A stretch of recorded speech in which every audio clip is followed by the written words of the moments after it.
falando aqui. Bom dia, Eliana. Bom dia, Aquiles. Bom dia, querida Daiane. Bom dia, Alex. E bom dia, comunidade 247. Muito bem, eu queria começar aproveitando aqui a presença da nossa convidada, para falar de um tema do âmbito jurídico, porque, passado o julgamento do Jair Bolsonaro, aliás, primeira semana com o Bolsonaro condenado, hein? Tem um clima bom aí no Recife, porque no final de semana eu estive aí e estava um clima bom. Eu perguntei isso para o Alex, ele não sentiu muita diferença, mas aí no Recife eu senti. Passada essa fase de euforia, o Supremo Tribunal Federal está calculando que Eduardo Bolsonaro vai ser condenado, vai ser julgado, pelo menos, e provavelmente será condenado, até o final desse ano de 2025. Aquilo que a gente está esperando que a Câmara faça, parece que vai vir do STF, Liana. Queria te ouvir um pouco sobre isso. Aquiles, eu acho que, como a Procuradoria-Geral da República ainda não apresentou a denúncia, eu acho que esse prazo é muito exíguo. Talvez até o final do ano, dependendo de quando a Procuradoria apresentar a denúncia, talvez até o final do ano a gente tenha a admissibilidade da denúncia pelo Supremo Tribunal Federal. Mas julgamento mesmo é inviável. Nós já estamos na segunda quinzena de setembro e a Procuradoria-Geral da República ainda não apresentou denúncia contra o indiciado Eduardo Bolsonaro. Então, nós temos o indiciamento pela Polícia Federal, mas não temos ainda denúncia. Então, pelo fato de nós já estarmos na segunda quinzena de setembro, eu acho inviável que nós tenhamos julgamento de fato de Eduardo Bolsonaro ainda em 2025. Mas, se a Procuradoria-Geral da República apresentar em um prazo razoavelmente curto a sua denúncia, tanto contra Eduardo Bolsonaro quanto contra Jair Bolsonaro. Vamos lembrar que os dois foram indiciados pelos crimes de coação no curso do processo, abolição violenta do Estado Democrático de Direito, e eu acredito que a Procuradoria-Geral da República ainda acrescente um crime, que é o crime de atentado à soberania.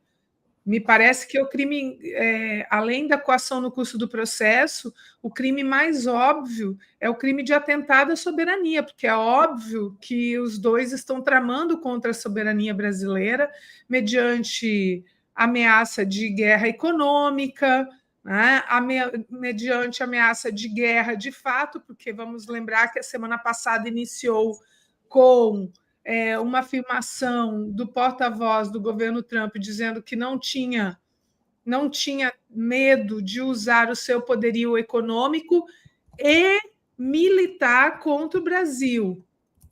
Então, a gente precisa, de fato, levar em consideração que o crime de atentado à soberania também está sendo cometido e, aliás, me parece é o mais óbvio de todos, além da coação no curso do processo. Então, vamos aguardar a denúncia da Procuradoria para que ela possa ser admitida pelo Supremo Tribunal Federal. Aí, isso ainda dá tempo de acontecer em 2025. Muito bem. E você, Daiane, a gente até publicou uma notícia sobre isso, que você compartilhou aqui conosco. Vou até colocar na tela para te ouvir. Então, tem essa questão que a Liana colocou, e aí a gente pode olhar o calendário, né? O calendário sempre interfere aí nas ações da Procuradoria. Claro que a gente tem que levar em conta que, diferentemente do Aras, a gente está com um procurador que tem demonstrado um pouco mais de iniciativa diante de certas ações, mas o calendário político eleitoral, ele sempre interfere nesse andamento. Então, como ficará de fato, uma abelha aqui, como ficará de fato o andamento dessas ações diante de um ano eleitoral, né, que tem todo um processo político em volta e que esses setores costumam apontar como uma perseguição política, e tenta se utilizar disso no processo eleitoral. Então, diante da análise que a Liana traz aqui para a gente, a minha preocupação o Gonê vai querer fazer isso no ano eleitoral, diante de um cenário que a gente sabe que tem toda uma tentativa de puxar isso para justamente reavivar a falsa ideia, a fake news de que é um perseguido político, isso que me coloca ali numa tensão de perceber se isso vai ser feito dentro de um prazo mais célere, ou se vai deixar isso para depois do processo eleitoral, o que deixaria o Eduardo bem folgado para ficar fazendo o que ele tem feito ao longo desse período. Não que a ação jurídica vai impedi-lo, mas conteria ali algumas ações, pelo menos por parte do próprio Bolsonaro, que está numa condição mais difícil. Né? Bom, lembrando que a gente mesmo aqui nesse 247, nessa mesma bancada aqui nacional, já criticamos o Gonê por supostamente ter demorado para... A gente estava numa ansiedade pela denúncia contra o Bolsonaro, que depois veio destruidora, e o Bolsonaro acabou condenado com base na denúncia do Procurador-Geral. Só dando esse disclaimer aqui para o Gonê, Alex, mas já te passando também, porque hoje há repercussões na imprensa brasileira, na mídia corporativa, justamente sobre isso, cobrando uma atuação do Poder Judiciário sobre essa situação do Eduardo Bolsonaro. O que você nos diz? Hoje tem um editorial duríssimo do Estadão, exigindo a cassação, não é nem questão da PGR, é claro que esse inquérito vai rolar, pode ser esse ano, pode ser ano que vem, mas é insuportável a Câmara não cassar um deputado que está nos Estados Unidos tramando contra o Brasil a todo momento e pedindo sanções que prejudicam a todos nós. Isso é uma situação insuportável. Essa é a prioridade. Caçar esse Eduardo. A PGR, a Justiça tem o seu ritmo. Paulo Gonê está demorando demais, né, Aquiles? Ele tem quantos processos? Ele está lidando com quantos processos, com quantos acusados ao mesmo tempo? Você vê, ontem ele denunciou mais 9 réus, do núcleo 3. O número 4 está acabando as alegações para começar o julgamento. Depois tem mais 2 núcleos. Tudo isso está na PGR. Tem mais o Eduardo na PGR. Então, a gente acusar a Justiça, a Suprema Corte de lentidão, de leniência, não é? É muito bandido, é muito acusado, é muito processo, é muita coisa para um... Claro que o PGR tem uma equipe, não sei de qual é a composição da equipe dele, mas é muita coisa. Quem tem que ter uma providência agora é a Câmara. É impossível. O deputado teve milhões de votos, dane-se. Traiu esses votos todos. Pergunta aos eleitores dele se estão satisfeitos com as ações dele, que prejudicam a todos nós, que tiram o nosso dinheiro, que mancham a nossa imagem no mundo. Imagina, tem um cara fingindo que estamos numa ditadura, que é um refugiado, que é um exilado. Que é isso? É um Guaidó? Não, a Câmara o Hugo Mota. A Câmara, cabe à Câmara acabar com esses crimes. Isso mancha a Câmara. Como é que os deputados convivem com essa situação? Então, é a responsabilidade do Gonê, chama de Boné.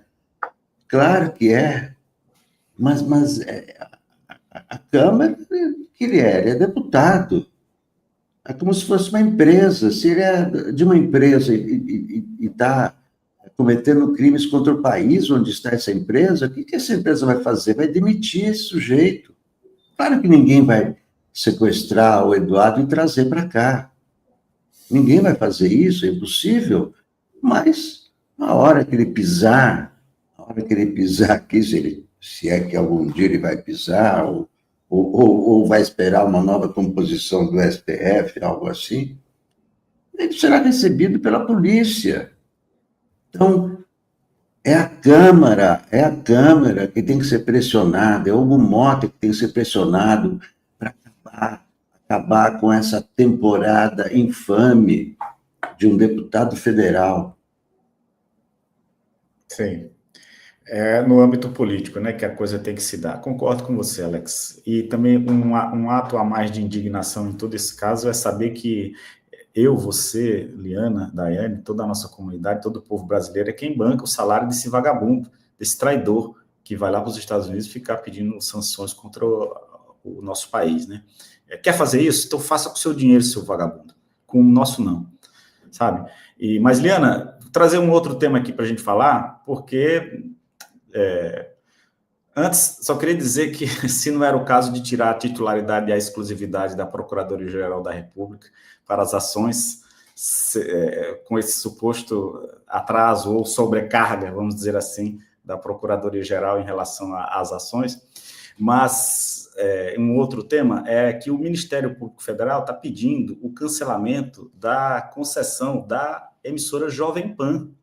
Isso a mim me surpreendeu positivamente, porque, segundo o Ministério Público, a emissora foi peça central da campanha de desinformação que apoiou, que colaborou com a manipulação, né, dessa trama golpista, e por isso deve perder a sua concessão pública, a sua outorga. Queria te ouvir um pouco sobre isso, porque a gente fala tanto do hegemonismo da mídia corporativa, e essa Jovem Pan está disseminada em todo canto, e agora, finalmente, o poder público, o Estado brasileiro, toma alguma medida sobre isso. Exatamente. A posição do Ministério Público Federal de São Paulo é a posição de que a Jovem Pan, pelas suas atitudes de ser a caixa de ressonância das alegações golpistas que foram agora condenadas no seu núcleo crucial, porque o que acontecia? Todas aquelas narrativas, vamos lembrar que o iter criminis do núcleo crucial da trama golpista começava com espalhar fake news sobre a legitimidade das urnas eletrônicas. Esse era o passo 1. E esse passo, ele reverberou de modo acentuado junto à Jovem Pan. A Jovem Pan difundia discursos contrários às urnas eletrônicas, dizendo que as urnas eletrônicas não eram confiáveis, não eram seguras, não eram legítimas, levantando suspeitas sobre a idoneidade do processo eleitoral de 2022, apoiando narrativas golpistas. Mais do que isso, dizia que decisões judiciais não deveriam ser cumpridas, defendia a prisão de autoridades públicas, dos poderes públicos, como Alexandre de Moraes, defendia a prisão de figuras públicas, defendia toda a narrativa golpista, todo o iter criminis da trama golpista, encontrou na Jovem Pan uma caixa de ressonância. E o Ministério Público Federal de São Paulo, então, ajuizou uma ação civil pública contra a Jovem Pan, querendo que a Jovem Pan perca a sua concessão, porque, afinal de contas, todas as telecomunicações são concessões públicas. O direito de comunicação é um direito público que é concedido a empresas privadas que se comprometem a cumprir aquilo que é estabelecido no Código Brasileiro de Telecomunicações. Ora, todas essas condutas que eu citei aqui, Aquiles, elas são vedadas pelo Código Brasileiro de Telecomunicações e são vedadas pela Constituição Federal. Então, se você recebe uma concessão pública e não cumpre aquilo que a lei determina, você tem que perder a concessão. Então, o processo está na fase das alegações finais, ainda está em primeira instância, ainda cabe recurso da decisão, a gente ainda não tem a decisão, foram concluídas as alegações finais, mas é um processo muito importante. Espero que venha a ser julgado favoravelmente o pedido do Ministério Público Federal de São Paulo e vamos aguardar. Agora, eu acho, Aquiles, também que essa discussão sobre a perda da concessão da Jovem Pan reverbere para um debate sobre comunicação pública de um modo geral, porque são muitos os casos, como esses da Jovem Pan, em que uma empresa privada recebe uma concessão pública e desvirtua aquelas obrigações que ela deveria seguir e que são impostas pelo Código Brasileiro de Telecomunicações.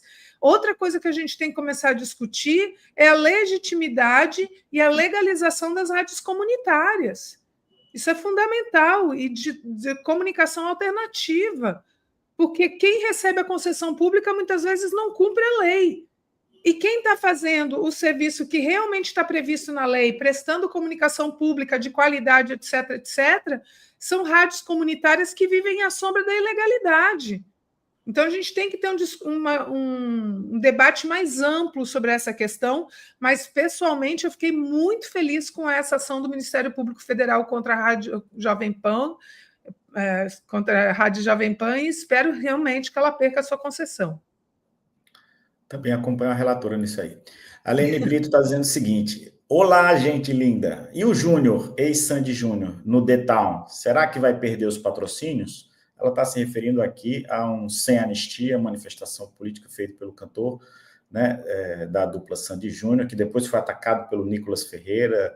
Enfim, meu respeito aqui a esse artista brasileiro que tem uma história num universo musical, mas que se reposiciona e pensa com sua própria cabeça, tem as suas próprias opiniões, que é o Júnior. Tereza Fraga está dizendo, mas caçar a imprensa... Querida, eu acho importante esse caso do Júnior, assim como o caso do Whindersson Nunes, que estão indo para cima do Nicolas. Ambos são...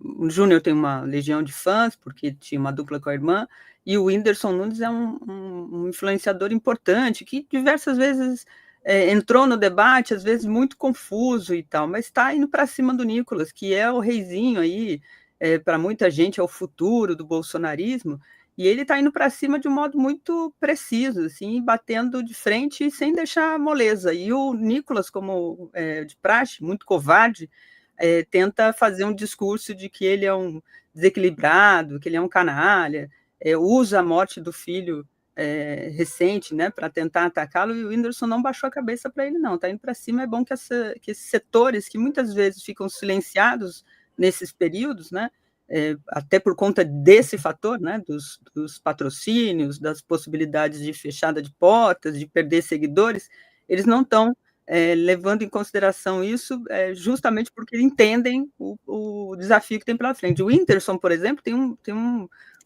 longo período aí de discussões com o Felipe Neto. Ele tinha umas desavenças lá com o Felipe Neto, mas ele entrou na puxada aí com o Nicolas justamente para dizer, você está querendo aumentar a polarização, atacando uma outra pessoa, incentivando ainda a perseguição a uma outra pessoa. Isso que é cristão? Ele foi justamente num cerne que é muito importante. Então, é bom referendar isso, porque são momentos como esse que vão demonstrando ali como é que a coisa está, né? Excelente, Daiane. A Tereza Fraga está dizendo aqui sobre o tema anterior do Ministério Público e da Jovem Pan, que eu acredito que seja uma ironia, ela dizendo, mas caçar a imprensa não é coisa de ditadura? Né? Uma imprensa que promove golpe de Estado deveria ser impedida de se manifestar dentro da democracia, na minha opinião. Mas, enfim... Tem que cumprir a lei, né, Aquiles? Isso, exatamente. Tem que cumprir a lei, não pode... Uma das coisas que são proibidas pelo Código Brasileiro de Telecomunicações é a disseminação de notícias falsas. Isso. Exatamente. Você não pode ter uma concessão pública para disseminar notícias falsas, isso é proibido por lei. Sim. Alex, queria te passar também, se você quiser tecer comentários sobre essa questão da Jovem Pan e ainda adicionar a questão do Tarcísio de Freitas, que está sendo pressionado, o Bolsonaro está sendo pressionado pelo Centrão para que ele indique o Tarcísio como seu sucessor, pessoa que vai empunhar o espólio do bolsonarismo. Mas o Bolsonaro está rejeitando, né? Ontem a gente viu aí provavelmente um recuo do Tarcísio, tinha uma viagem para ir para Brasília, para articular essa anistia, não conseguiu, que esse é o tema justamente do programa de hoje, da anistia subindo no telhado, né? Queria te ouvir um pouco sobre isso. Bom, a questão da Jovem Pan é o seguinte, esse período comentaristas da Jovem Pan fizeram um trabalho horroroso de desinformação, de ataques, muitos foram demitidos, como Augusto Nunes, muitos foram demitidos, e etc.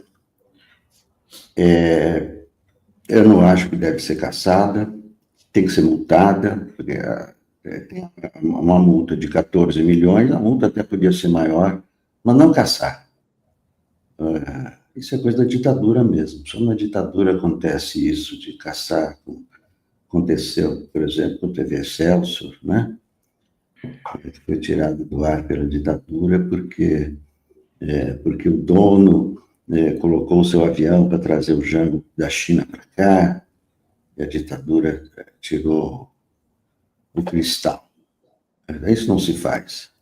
Isso é só na ditadura mesmo, não vai ser caçada, porque isso significa o quê? Desemprego de jornalistas. O que aconteceu no passado, eles têm que ser punidos.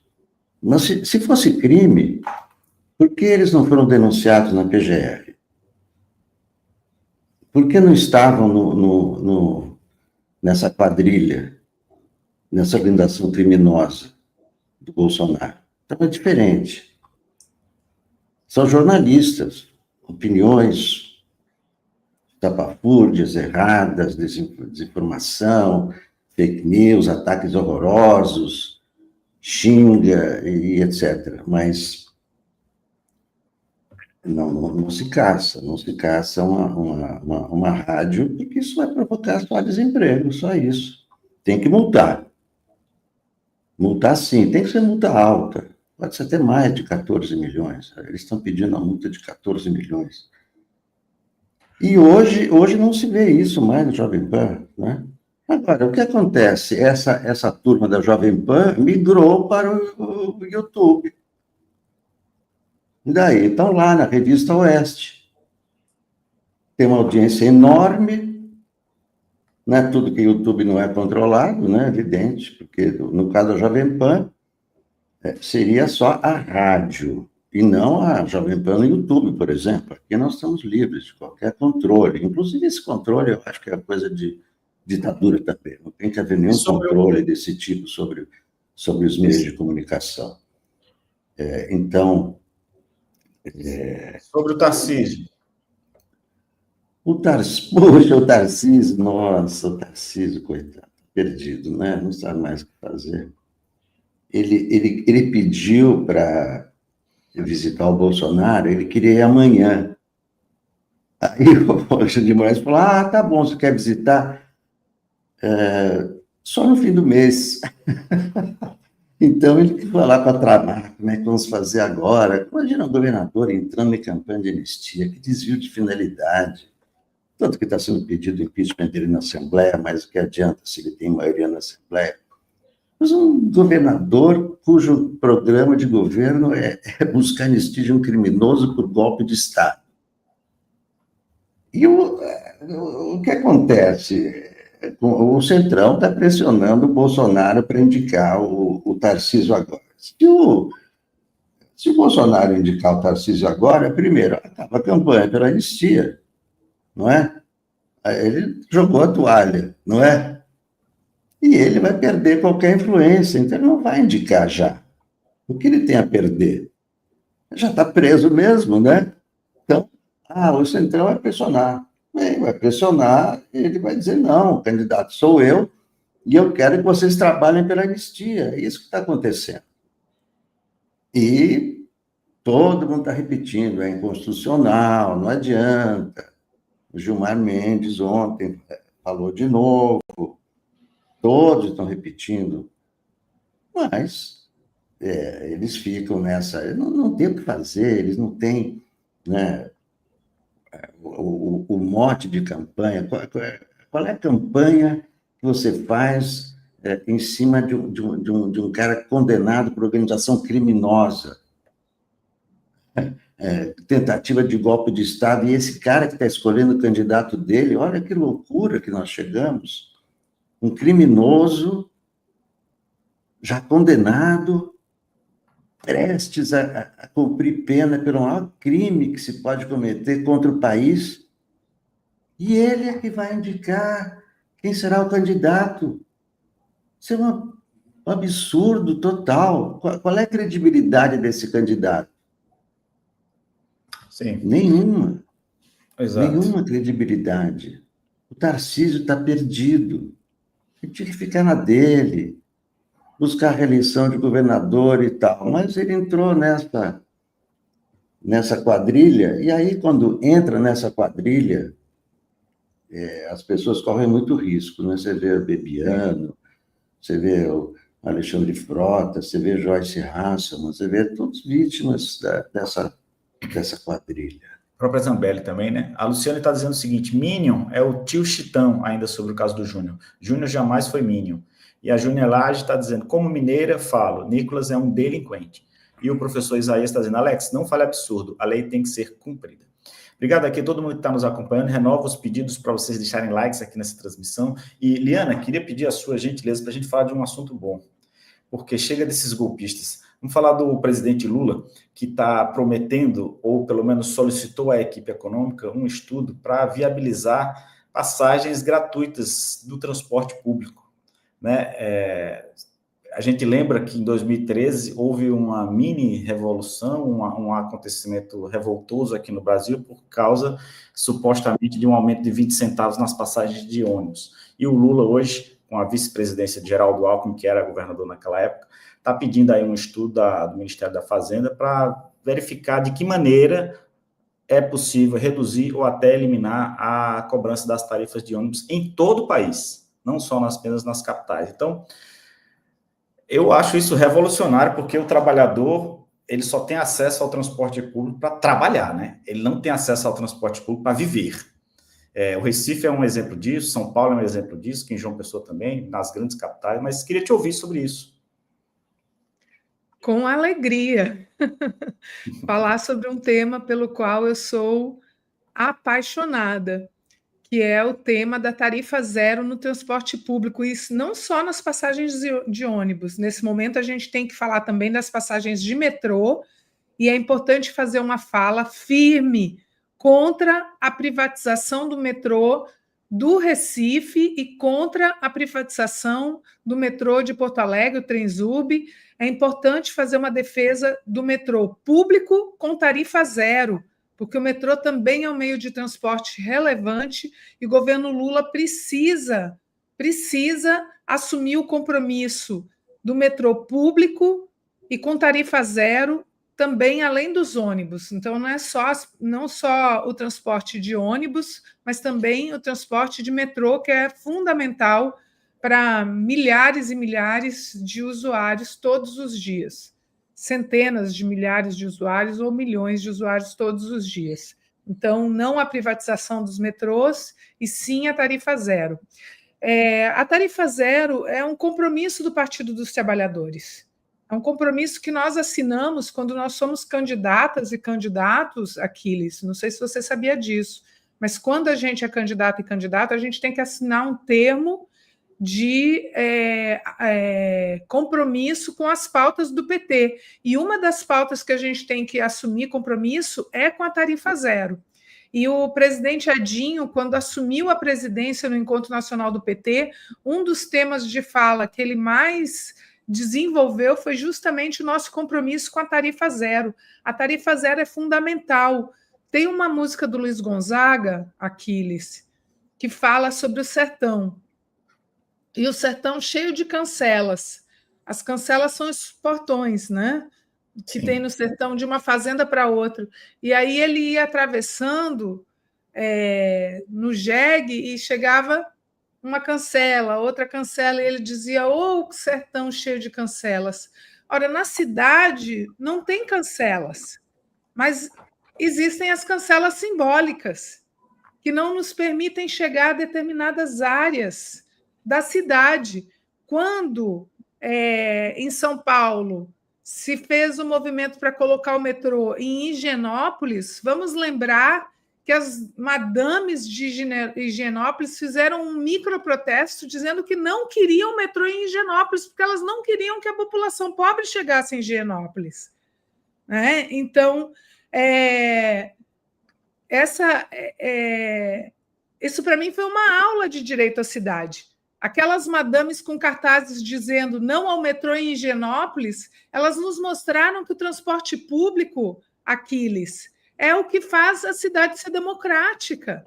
Então, defender a tarifa zero é defender uma cidade democrática, em que as pessoas possam ter o direito não apenas de trabalhar, mas também de ter o direito a lazer, como você falou, porque você usa o transporte para ir à igreja, você usa o transporte para ir ao parque. Então, como é que você garante o direito de uma família de ir para o parque passear com as crianças, levar as crianças para brincar de balanço, se só o dinheiro do transporte público, se você tem uma família de 5 pessoas, o dinheiro de ida e de volta já consumiu o dinheiro que você poderia gastar com o refrigerante, com o suco, com a pipoca, não sobra dinheiro, nem dá o dinheiro para ir. Então, você confina as pessoas dentro das suas casas, acaba com o direito ao lazer, acaba com o direito à cultura de assistir um show com a sua família, acaba com o direito à cidade. Então, tarifa zero é igual a direito à cidade. E eu sou uma grande, ardorosa defensora do direito à cidade e estou muito satisfeita que o presidente Lula pediu à sua equipe econômica que fizesse um estudo de viabilidade. Já existem dados mostrando que em São Paulo a tarifa zero custou 253 milhões, em São Paulo não, em Curitiba custou 253 milhões de reais, ou seja, um custo totalmente pagável. Então, a gente tem que defender a tarifa zero, isso tem que ser colocado como prioridade, porque é um direito à cidade, é um direito fundamental de todo ser humano poder se locomover para outros lugares para fruir a cidade. Excelente, Daiane, que você acrescentaria a isso? Você que mora num centro urbano, que usa o transporte público de maneira desigual, né? O metrô, os ônibus, como é que você encara essa proposta do governo Lula? Transporte público, como disse a Liana, é um instrumento de muitos acessos, né? Para muita gente, às vezes, é crucial. Você gasta boa parte do seu orçamento com o transporte hoje em dia, né? Então, se a pessoa ganha um salário mínimo, ou pouco mais que um salário mínimo, ainda que a empresa pague o custo ali, tudo está muito embutido. Então, é uma preocupação que eu acho que vem de uma política pública também muito encampada pelo campo progressista, pelo campo de esquerda. As bandeiras relacionadas ao transporte público de qualidade nesse país e aquilo que avançou nesse país de qualidade veio por meio dos governos progressistas, veio através dos movimentos sociais que encamparam essa luta. Aqui em São Paulo, por exemplo, o transporte gratuito é só no domingo, e isso foi implantado há poucos anos, mas foi fruto dessa luta que já vinha lá de trás dos movimentos sociais dos governos progressistas.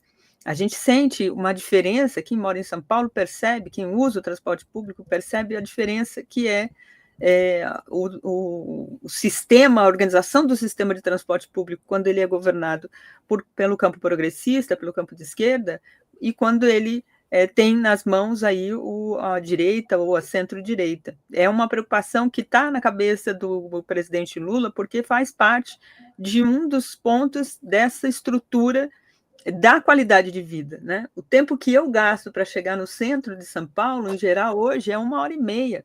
É muito tempo para ficar num transporte, né? Assim. É muito tempo para você chegar no seu trabalho. Você tem que acordar cedo e torcer para que o ônibus chegue e passe no horário. Tem dia que não passa. Eu tenho hoje a sorte, e não gosto muito, já disse isso aqui por vezes, não gosto de trabalhar de casa. Eu gosto da redação, acho que a redação ajuda na formação, no dia a dia, na construção do trabalho. Eu sinto falta do cafezinho. Eu sinto falta de um monte de coisa. Mas o tempo que se perde dentro do transporte realmente é muito longo. É um tempo que você gasta, muitas vezes, dependendo de uma estrutura que não funciona adequadamente. E gasta, né? Você faz tudo isso e ainda tem que pagar do seu bolso, tirar do seu bolso para isso. A Liana citou a questão do lazer. Muitos jovens deixam de ir em determinados lugares, de participar de determinados eventos culturais dentro da cidade, da sua própria cidade, de conhecer a sua própria cidade por conta do transporte, porque não pode ir. A igreja também é outro ponto. Hoje em dia tem muitos programas relacionados ao mundo gospel, né, que virou um entretenimento também, e muitas pessoas são impedidas justamente por causa do transporte, ou tem que andar muito para conseguir chegar num determinado lugar, ou fazer aqueles bolsões de quem para cidades que tem o cartão, né? Então, isso eu estou falando das grandes cidades. Nas pequenas cidades, imagina isso, né? Então, acho que é um caminho que o presidente Lula faz, que é o caminho que o campo progressista... eu falo disso porque é preciso botar esse carimbo. Essa luta não é do Bolsonaro. Para o Bolsonaro tem que pagar, para essa direita tem que pagar e privatizar, e o povo é que se vire para pagar a conta aí. Se quiser chegar em algum lugar, fazer valer o seu direito de ir e vir. Essa é uma bandeira dos partidos do campo progressista, essa é uma bandeira do campo de esquerda. Só se avançou nesse país, aqui em São Paulo, por exemplo, só se avançou essa questão do transporte público com melhor qualidade, com o bilhete único, um sistema que funciona, que pode ter um monte de problema, mas funciona por causa de lutas, de ações, de decisões políticas como a do presidente Lula. Então, é muito bem-vinda essa proposta. Excelente, Daiane, e tomara que avance, né? Porque tem um aspecto também de você priorizar o transporte público de massa, ao invés das soluções individualizadas, né? Então, ao invés de você garantir crédito para as pessoas conseguirem financiar uma moto, por exemplo, você garantir condições para que as pessoas não precisem utilizar o seu transporte individual nas grandes cidades para se locomover, a meu ver, saem todos ganhando nesse aspecto, né? E tem também essa questão da sustentabilidade, porque hoje, com a eletrificação das frotas, que está recebendo financiamento massivo de bancos de fomento como o BNDES, soluções como essa de redução das emissões de carbono também ajudam nessa pauta que é defendida pelo campo progressista, né? Então, são várias bandeiras que isso coadunam. E queria lembrar aqui também a Elizabeth Maria, que mandou um superchat para dizer que a deputada federal Luísa Erundina, uma paraibana de muito orgulho para o estado da Paraíba, já tem um projeto de lei sobre a tarifa zero, que o PT poderia apoiar, poderia encampar essa medida, né?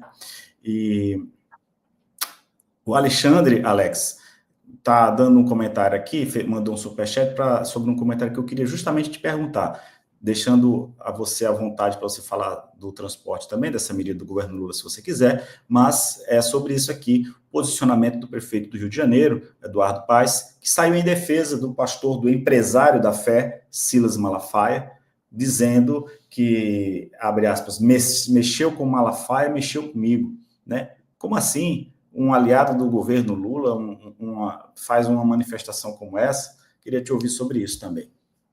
Eu até fiz uma quadrinha, que é assim, Lula gosta de Eduardo Paes, que gosta de Silas Malafaia, que gosta de Bolsonaro, que odeia o Lula, gosta de Eduardo Paes. Mas por quê? Não sei se o Eduardo Paes gosta do Silas Malafaia, porque o Eduardo Paes gosta do curral eleitoral do Silas Malafaia. Porque algumas, não sei, são todas, mas as grandes igrejas evangélicas, como a dele, como a de Edir Macedo, oferecem seus currais eleitorais. Oferece para o Lula, oferece para o Eduardo Paes, oferece para o Bolsonaro. Não acabaram os currais eleitorais no Brasil. Isso é uma mentira. Aqueles currais eleitorais controlados antigamente pelos coronéis, agora são controlados pelos pastores. E é isso que atrai o Eduardo. Não está nem aí com o Silas Malafaia. Ele quer o curral eleitoral dele. É isso que acontece, né? Como o Silas Malafaia já ofereceu o curral dele para o Lula também. Não é que o Lula gosta do Malafaia, né? Mas é isso que acontece. O pastor manda votar e as pessoas votam. Se não, né? Se você não me der o dinheiro, você vai ficar mais pobre ainda, né? Então, é isso, né? O controle é esse, é um controle das mentes, né? Coisa horrorosa. Eu sei como é que no século XXI as pessoas acham que o castigo vem do céu. Se eu não fizer isso, Deus vai me castigar. Deus está me vendo. Eu não sei como é que as pessoas... Essa é a grande fake news, mas, enfim, a humanidade adora ficção, adora fantasia, né? Ó, Deus vai me castigar se não fizer isso. Não. Mas é isso, Aquiles. Nós temos uma população com 10% de analfabetos. As pessoas estão no celular olhando, vendo vídeo, não sabe escrever, não sabe ler. A pessoa que não lê não raciocina, vai pelo pastor. O pastor falou, é isso, então pronto. Para que eu vou pensar?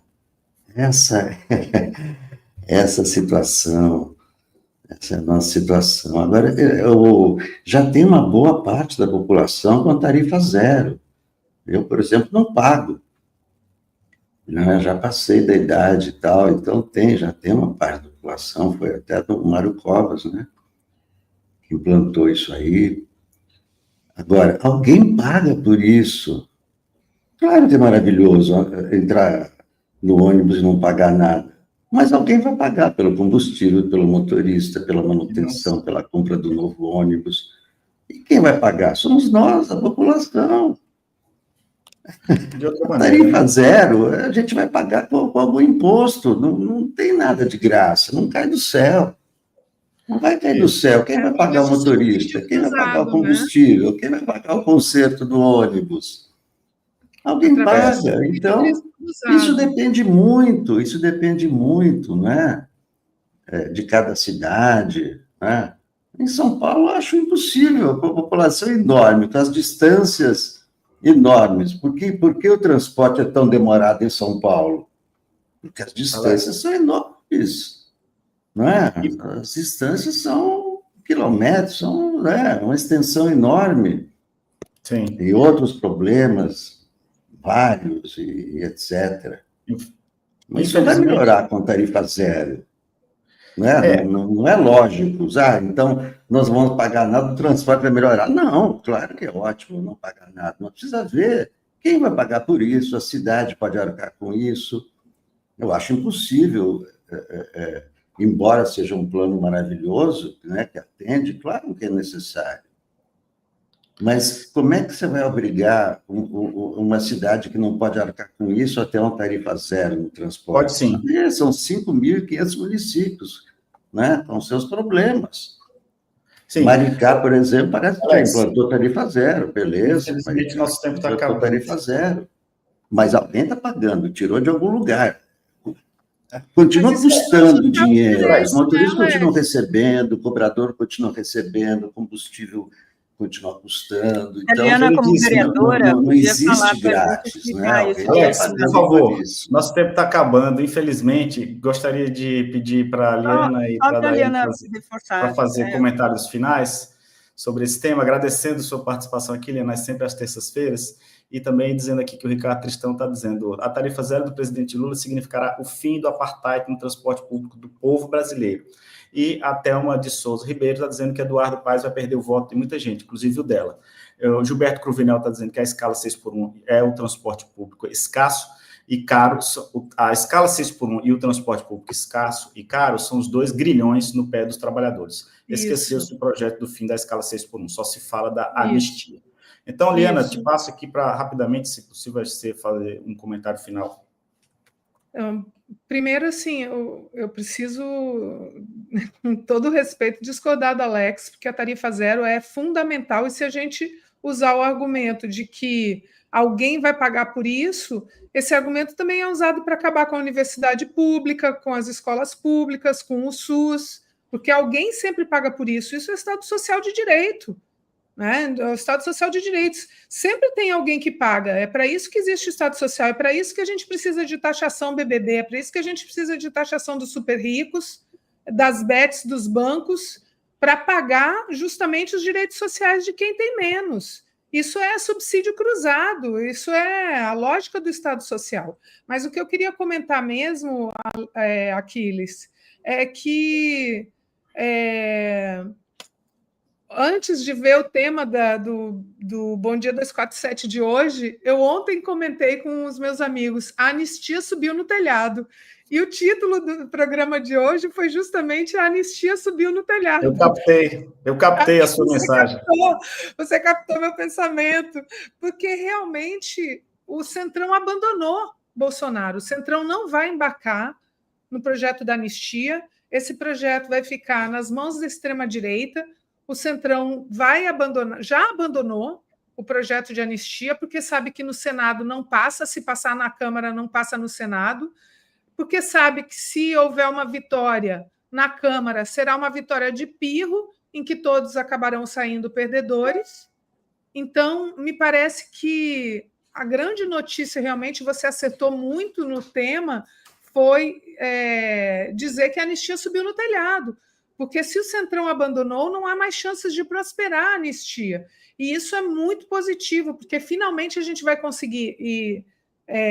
foi noticiado que o presidente Lula encontrou com o presidente da Câmara, Hugo Mota, para reforçar que não tem interesse em que o projeto da anistia avance e que o que tem que avançar é justamente a isenção do imposto de renda para quem ganha até R$5 mil e a redução do imposto de renda para quem ganha até R$7.300 e as pautas de interesse do governo, e não a anistia. A anistia não é do interesse do país, e eu acho que o Centrão compreendeu isso.